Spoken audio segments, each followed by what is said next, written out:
Председателот на Кинолошкиот сојуз на Македонија Јордан Христовски во домашни услови на масичка за излет сечел уши и опашки на кучиња, дознава А1.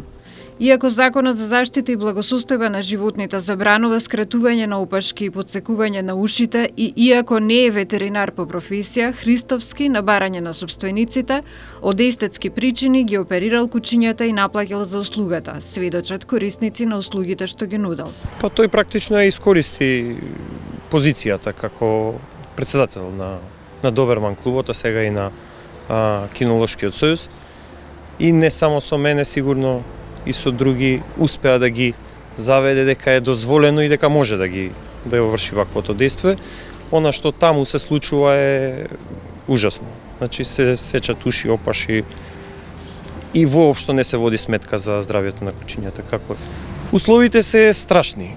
Значи во домашни услови, на надвор, на тераса, на масичка за излет се поставува мушама, се зима кучето, се става инекција, и после се преминува кон сечење, шиење, сечење. Кинолозите велат дека Христовски се занимавал со сечење уши и опашки на кучиња уште во периодот пред законски да се забрани, но продолжил и по законската забрана која се случила пред 3 години. Се жалат дека Христовски не престанал со сечењето ниту откако бил избран за председател на Кинолошкиот сојуз на Македонија, што било причина 11 кинолошки друштва да се организираат и во август годинава го пријавиле случајот во Агенцијата за храна и ветеринарство. Ова е јавната и на цела Македонија, цела Србија, цела Бугарија, цела Европа малте не го знае дека Јордан сече уши. Каде го прави тоа? Дома во Шупа. Дома во Шупа, позади куќата во Шупа, во Чаер. Он иначе не е ветеринар, он е надри лекар. Законот за благосостојба е донесен пред 3 години. Он продолжува тоа истото да го прави. И да е ветеринар не му е дозволено, мора куќето да има физичка повреда, да има потврда од ветеринар да се направи. Меѓутоа, после неговото касапење, што би рекол ја на уште на опашот, многу луѓе од тие одат на интервенции кај ветеринари, им пукаат конци, не се добро со шиење, не се добро за крпење, не се.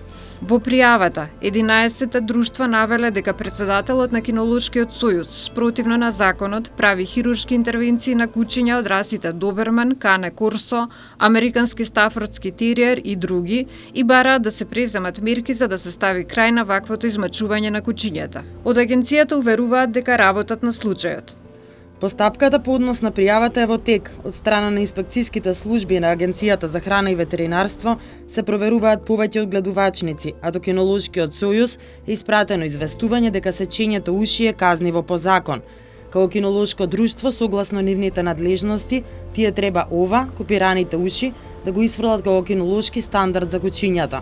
Јордан Христовски, кој од февруари годинава е председател на Кинолошкиот сојуз на Македонија, не одговори на поставените прашања за сечењето уши и опашки, ниту од свое име, ниту од име на функцијата председател на сојузот.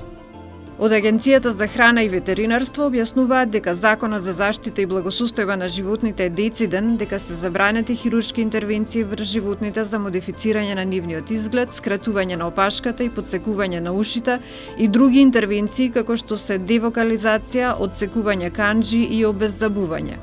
За конкретниот прекршок, подсекување на уши и опашки, законот предвидува парична казна во висина од 1500 евра во динарска противвредност за правно лице и 600 евра во динарска противвредност за одговорното лице во правното лице.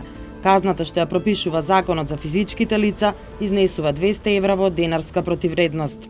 Дали ќе има казна за председателот на Кинолошкиот сојуз и во кој износ ќе зависи од инспекцијските служби на Агенцијата за храна и ветеринарство кои се уште го истражуваат случајот.